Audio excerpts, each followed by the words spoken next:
Good morning friends. और क्या हाल चाल है। उम्मीद है सब लोग अच्छे होंगे। आज का जो टॉपिक हम पढ़ने वाले हैं वह है सेंटेंस। देखिए, सेंटेंस में सबसे पहले उसकी डिफिनीशन देखते हैं कि सेंटेंस एक्चुअली होता क्या है। तो सेंटेंस में कह रहा है कि ए ग्रुप ऑफ वर्ड्स, यानी शब्दों का ऐसा समूह which is arranged in such a manner, जिसे इस तरह से अरेंज किया गया हो, इस तरीके से उन शब्दों को लिखा गया हो, that is makes a complete sense, जिससे कि उसका पूरा भाव निकलता हो, इज कॉल्ड ए सेंटेंस। तो वह क्या कहलाएगा? सेंटेंस कहलाएगा। फिर एक बार देखिए, शब्दों का ऐसा समूह, group of words which is arranged in such a manner, जिन्हें इस तरीके से रखा गया हो, इस तरीके से व्यवस्थित किया गया हो, is makes a complete sense, कि वह क्या करे, एक पूरा भाव दे, तो वह क्या कहलाएगा? A sentence. वह सेंटेंस यानी वाक्य कहलाएगा। जैसे ही केम हियर अर्ली, अब इसे हम क्या इस तरह लिख सकते हैं कि अर्ली केम हियर ही, या कोई कंप्लीट सेंस नहीं दे रहा है, शब्दों का समूह तो है, जैसे इसको लिखा गया है वैसे ही इसको भी लिखा जा रहा है, शब्दों का समूह ये भी है, लेकिन ये एक पूरा मीनिंग दे रहा है, इसका पूरा भाव निकल रहा है। ही केम हियर अर्ली, वह यहां जल्दी आया।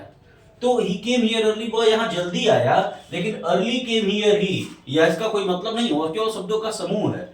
तो जब ऐसे शब्दों का समूह है जिसका एक कंप्लीट सेंस, एक पूरा भाव निकले, तो वह क्या कहलाएगा? सेंटेंस कहलाएगा। जैसे oh I forgot to call you, oh मैं तुम्हें कॉल करना भूल गया। डू नॉट वेस्ट वाटर, पानी को बर्बाद मत करो। स्टार्स आर शाइनिंग ब्राइटली, तारे अच्छे चमकते हैं या फिर चमकदार होते हैं, चमकीले होते हैं। तो ये सब क्या है? सेंटेंसेस है। जिन जिन ऐसे ग्रुप ऑफ वर्ड्स हैं जिनकी मीनिंग आ रही है, एक कंप्लीट मीनिंग आ रही है, पूरा भाव निकल रहा है, इसलिए क्या कहलाएंगे? सेंटेंस कहलाएंगे। अब हम पढ़ते हैं टाइप्स ऑफ सेंटेंस। अब हम देख रहे हैं parts of A sentence. Sentence के दो पार्ट होते हैं, कौन कौन से? सब्जेक्ट और प्रेडिकेट, यानी कह सकते हैं कि सेंटेंस जो है वह दो पार्ट में बटा होता है। एक पार्ट होता है सब्जेक्ट और एक पार्ट होता है प्रेडिकेट। एक सब्जेक्ट और दूसरा प्रेडिकेट। सब्जेक्ट क्या होता है? सब्जेक्ट होता है, सब्जेक्ट इज द पर्सन और थिंग, कोई इंसान होगा, कोई चीज होगी, या फिर ग्रुप ऑफ वर्ड्स होगा, कुछ भी होगा, about which we are speaking in a sentence, जिसके बारे में, यानी सब्जेक्ट वो शब्दों का समूह है, कोई व्यक्ति है, कोई चीज है, वो सब होता है सब्जेक्ट, जिसके बारे में सेंटेंस में बात किया जाता है। About which we are speaking in a sentence, sentence में जिसके बारे में हम बात कर रहे हैं वही कौन होता है? सब्जेक्ट होता है। यानी छोटे वे में क्या कहा जा सकता है कि in a sentence what we talk about, in a sentence what we talk about, sentence में जिसके बारे में हम बात कर रहे हैं वह कौन होता है? सब्जेक्ट होता है। तो प्रेडिकेट कौन होता है? What is being said about the subject, what is being said about the subject, subject के बारे में जो कहा जा रहा है, इज कॉल्ड द प्रेडिकेट। वह क्या होता है? प्रेडिकेट होता है। यानी an action of the subject, क्या कहा जा रहा है? An action of the subject, subject का जो एक्शन है वही क्या कहलाता है? प्रेडिकेट कहलाता है। सब्जेक्ट क्या था? सेंटेंस में जिसके बारे में बात किया जाता है वो सब्जेक्ट होता है, और सब्जेक्ट के बारे में सेंटेंस में क्या कहा जा रहा है यह प्रेडिकेट होता है। जैसे the cruel man through stones at the dog, the cruel man, ठीक, ये through stones at the dog, एक क्रूएल मैन यानी कि एक निर्दयी आदमी, through stones at the dog, कुत्ते पर पत्थर थ्रू फेंक रहा है, मार रहा है कुत्ते को। तो cruel man through stones at the dog, through stones at the dog, यानी कुत्ते पे पत्थर कौन मार रहा है? पूछा गया ना, कौन है वो व्यक्ति, कौन वो है जिसने कुत्ते को पत्थर मारा है? द क्रूएल मैन, यानी क्रूएल मैन यानी निर्दयी आदमी। तो सब्जेक्ट में किसके बारे में बात किया जा रहा है वो कौन है? सब्जेक्ट। जो बात कर रहा है यानी जिसके बारे में बात हो रहा है वो कौन है? सब्जेक्ट। यानी ये कौन है? सब्जेक्ट। क्रूएल मैन हो गया हमारा सब्जेक्ट, और सब्जेक्ट के बारे में सेंटेंस में जो कहा जा रहा है वह क्या है? प्रेडिकेट। तो ये कौन हो गया? प्रेडिकेट। ये हमसे कह रहा है threw stones at the dog, cruel इंसान क्या कर रहा है? तो threw stones at the dog, कुत्ते को पत्थर मार रहा है। इसी तरह Rome is the capital of Italy, is the capital of Italy. Italy का कैपिटल कौन है? रोम है। तो रोम के बारे में बात किया जा रहा है, तो रोम कौन हो गया? सब्जेक्ट। रोम हो गया सब्जेक्ट, और उसके बारे में जो बात कहा जा रहा है वह क्या हो गया? प्रेडिकेट। यह हो गया प्रेडिकेट, यानी रोम हो गया सब्जेक्ट और जो बात की जा रही है रोम के बारे में वो हो गई प्रेडिकेट। यानी सब्जेक्ट क्या था? सेंटेंस में जिसके बारे में बात किया जा रहा है वो subject. In a sentence what we talk about, किसके बारे में हम बात कर रहे हैं वह कौन है? सब्जेक्ट। और सब्जेक्ट के बारे में सेंटेंस में क्या कहा जा रहा है वह कौन है? प्रेडिकेट, यानी एक्शन ऑफ द सब्जेक्ट, यानी कि what is being said about the subject is called the predicate. ठीक है, आसान है सब्जेक्ट और प्रेडिकेट। अब हम पढ़ेंगे टाइप्स ऑफ सेंटेंस। अब हम सेंटेंस के टाइप्स के बारे में देखेंगे। सेंटेंस जो है वो 5 टाइप्स के होते हैं। पहला असर्टिव सेंटेंस या डिक्लेरेटिव सेंटेंस, जिसमें हम किसी भी सेंटेंस को डिक्लेयर करने के बारे में बात करेंगे। इंट्रोगेटिव सेंटेंस, इंट्रोगेट यानी नाम से पता चल रहा है जिसमें क्वेश्चन पूछने की बात होगी। इंपरेटिव सेंटेंस जिसमें कि ऑर्डर, कमांड, रिक्वेस्ट इनकी बात की जाएगी। ऑप्टेटिव सेंटेंस जिसमें विश और प्रेयर की बात की जाएगी। और एक्सक्लेमेटरी सेंटेंस जिसमें हम some sudden feeling of hearts की बात करते हैं, इमोशंस की बात करते हैं। ठीक है, अब इन सब के बारे में वन बाय वन डीपली देखते हैं। अब हम पहले टाइप के बारे में देखते हैं। पहला टाइप यानी असर्टिव या डिक्लेरेटिव सेंटेंस। इसमें अभी हम देखे हैं कि डिक्लेरेटिव यानी किसी चीज को डिक्लेयर किया जाए, किसी चीज के बारे में कोई बात कही जाए।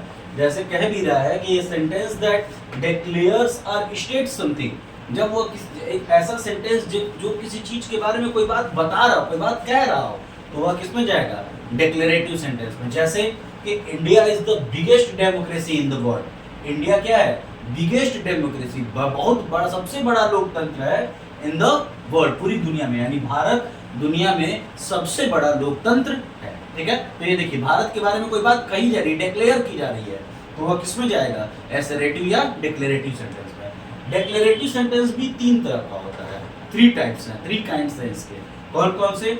अफर्मेटिव, नेगेटिव और एम्फेटिक। अफर्मेटिव जिसमें जवाब किसमें मिले? हाँ में मिले। नेगेटिव यानी जवाब इसमें ना में मिले या नेगेटिव सेंस में मिले। और एम्फेटिक, एम्फेटिक का मतलब होता है कि जब हम किसी बात को बहुत जोर देकर कहते हैं, बहुत बलपूर्वक, हक के साथ बहुत जोर देकर बलपूर्वक किसी बात को कहें, तो वह क्या होगा? यानी किसी बात में हम बहुत जोर लगा दें, एकदम पूरा झोंक दे खुद को, तो वह किसमें जाएगा? एम्फेटिक में। जैसे अफर्मेटिव में कह रहा है आई एम बिजी, मैं व्यस्त हूँ, तो यहाँ क्या कहेगा? आई एम नॉट बिजी, मैं व्यस्त नहीं हूँ। तो एम्फेटिक क्या कह रहा है? I am so much busy, मैं बहुत ज्यादा व्यस्त हूँ। ये क्या कह रहा था कि आई एम बिजी, मैं व्यस्त हूँ बस, लेकिन ये क्या कह रहा है? I am so much busy, मैं बहुत ज्यादा व्यस्त हूँ, यानी उसने बहुत जोर दे रहा है इस बात पे। उसी तरह यहाँ क्या कह रहा है? ही इज मैच्योर, वह क्या है? परिपक्व हो गया है। ही इज नॉट मैच्योर, वह परिपक्व नहीं है। लेकिन अब यहाँ क्या कह रहा है? He is Indeed mature, Indeed मतलब सचमुच में, तो ही इज इंडीड मैच्योर, वह सचमुच बहुत मैच्योर है। तो यहाँ क्या देखना है आपके? हर बात में जोर दिया जा रहा है, बलपूर्वक इस बात को कहा जा रहा है, तो वह किसमें चला जाएगा? असर्टिव सेंटेंस के एम्फेटिक सेंटेंस के टाइप में जाएगा। यानी यह 3 टाइप्स में, 3 पार्ट्स में ये भी होता है, अफर्मेटिव, नेगेटिव और एम्फेटिक। ठीक है, अब हम पढ़ेंगे सेकंड टाइप यानी कि interrogative sentence.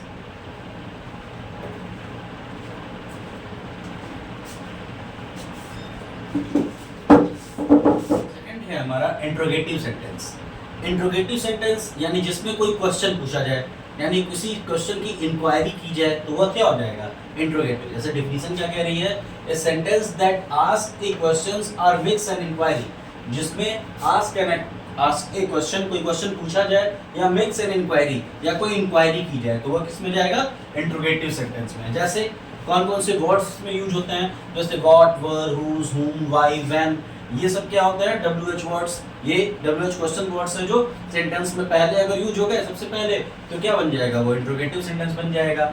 How much, how many, ऐसे अगर एडजेक्टिव्स भी यूज होते हैं इंट्रोगेटिव के, तो भी वो बन जाएगा। BE वर्ब्स, BE वर्ब्स का मतलब होता है कि जैसे is, am, are, has, have, had, was, were, will, shall, ये सब जो हेल्पिंग वर्ब्स हैं, ये बिगिनिंग ऑफ द सेंटेंस, यानी सेंटेंस में अगर सबसे पहले यूज हो जाए तो भी वो क्या बन जाएगा, इंट्रोगेटिव सेंटेंस। तो ये इस तरह से क्या कर सकते हैं, हम इंट्रोगेटिव सेंटेंसेस बना सकते हैं। जैसे एग्जांपल के तौर पे, why are you so upset today, why are you so upset today, सबसे पहले क्या लगा हुआ है, व्हाई लगा है। अगर ये व्हाई ना होता तो भी क्या होता, आर होता। तो इसकी वजह से क्या बन गया ये इंट्रोगेटिव। और एक और पहचान क्या है, क्वेश्चन वर्ड, हाउ मेनी, अभी बताया, हाउ मच, हाउ मेनी, ये सब एडजेक्टिव्स अगर यूज होते हैं तो भी क्या हो जाएगा ये interrogative. Question mark, should I, should सबसे पहले है तो भी क्या बन रहा है ये क्वेश्चन यानी कि इंट्रोगेटिव। इज, ये भी सबसे पहले है, be verbs beginning of the sentence, अगर हेल्पिंग वर्ब्स बिगिनिंग यानी कि स्टार्टिंग में लग जाए तो भी क्या बन जाएगा वो इंट्रोगेटिव सेंटेंस। यानी इस तरह से हम पहचान सकते हैं कि कौन सा सेंटेंस इंट्रोगेटिव सेंटेंस है। अब हम थर्ड टाइप देखेंगे। थर्ड टाइप कौन सा है, इंपरेटिव सेंटेंस। इंपरेटिव सेंटेंस में क्या होता है, जिसमें रिक्वेस्ट, कमांड, एडवाइस, ऑर्डर, इनकी बात की जाए। जैसे डिफिनेशन भी कह रहा है कि ये sentence that express A request, advice, order, command, जिनमें इन चीजों की बात होती है, वहां कौन सा सेंटेंस होता है, इंपरेटिव सेंटेंस। अब अगला जो सेंटेंसेस आएंगे उसमें एक्सक्लेमेटरी साइन लग जाता है, इसलिए यहाँ लिखा है कि इन सेंटेंसेस को देख के कंफ्यूज नहीं होना है। ये कैसे पता चलेगा कि इंपरेटिव है, क्योंकि it has also a full stop at the end. यहाँ इसके कंप्लीट होने पे क्या होगा, फुल स्टॉप रहेगा, ठीक है, जिससे ये पहचाना जा सकता है कि ये कौन सा सेंटेंस है, इंपरेटिव सेंटेंस। तो इसमें क्या क्या होगा, रिक्वेस्ट, एडवाइस, ऑर्डर और कमांड। जैसे please let me help you, कृपया मुझे अपनी मदद करने दो, तो मैं क्या कर रहा हूँ, किसी से रिक्वेस्ट कर रहा हूँ। लीव मी अलोन, मुझे अकेला छोड़ दो, ये क्या हो गया, कमांड हो गया। डू द वर्क नीटली, मैं किसी को एडवाइस दे रहा हूँ कि डू द वर्क नीटली, या साफ तौर पे काम करो, साफ साफ काम करो, तो ये क्या हो गया, एडवाइस हो गया। गो देयर, वहां जाओ, शट द डोर, या फिर open the door, shut the door, switch off the fan, ये सब क्या हो गए, ऑर्डर्स हो गए। तो ये किसमें चले जाएंगे, ऑर्डर में। इस तरह से इन रेस्पेक्ट्स में अगर कोई सेंटेंस दिया हो तो वह किसमें जाएगा, इंपरेटिव सेंटेंस में चला जाएगा। अगला सेंटेंस है हमारा ऑप्टेटिव सेंटेंस। ऑप्टेटिव सेंटेंस क्या होता है, जिसमें एक्सप्रेस विश और प्रेयर, जहां भी विश या प्रेयर की बात की जाए, जहां हम किसी को आशीर्वाद दें या किसी के लिए कोई प्रार्थना करें, तो वहां कौन सा सेंटेंस होगा, ऑप्टेटिव सेंटेंस। अब तक जितने भी सेंटेंसेस हम पढ़े इंट्रोगेटिव को छोड़कर, चाहे वो डेक्लेरेटिव हो चाहे वो इंपरेटिव हो, दोनों जगहों में कंप्लीट कैसे हो रहा था, फुल स्टॉप के साथ। जब हम इंट्रोगेटिव पढ़े तो कैसे कंप्लीट हो रहा था, क्वेश्चन मार्क के साथ। अब हम पढ़ रहे हैं ऑप्टेटिव, तो ऑप्टेटिव कैसे कंप्लीट होगा, एक्सक्लेमेटरी साइन के साथ। अब विश या प्रेयर पता कैसे चलेगा, तो जो चीज हम कर सकते हैं, जैसे good morning, good evening, happy birthday, तो ये सब क्या हो गया, विश हो गया। लेकिन जैसे ही किसी ऐसी चीज के बारे में बात करें जहां भगवान की एंट्री हो जाए, या मतलब जो काम भगवान कर सकें, तो वहां कौन सा हो जाएगा, प्रेयर। जैसे हैप्पी बर्थडे क्या है, विशिंग है, हम कर रहे हैं। लेकिन मे यू लिव लॉन्ग, तुम लंबी उम्र जियो, ये मेरा आशीर्वाद, ये क्या है, प्रेयर है, भगवान करेंगे ना ये चीज। मे गॉड ब्लेस यू, भगवान तुम्हें खुश रखे, तो ये क्या है, प्रेयर है। मे गॉड हेल्प यू, भगवान तुम्हारी मदद करे, ये भी क्या है, प्रेयर है। यानी जहां पे भी भगवान की एंट्री हो जाएगी वह सब क्या हो जाएगा, प्रेयर हो जाएगा। और जहां पे हम विश करेंगे, जो हम अपने लफ्जों में करते हैं, वह क्या होगा, विशिंग होगी। जैसे हैप्पी बर्थडे हो गया, गुड मॉर्निंग हो गया, ये सब किस में जाएंगे, ये सब ऑप्टेटिव सेंटेंसेस होंगे, चाहे वो विश हो या चाहे वह प्रेयर। हमारा अगला सेंटेंस है एक्सक्लेमेटरी सेंटेंस।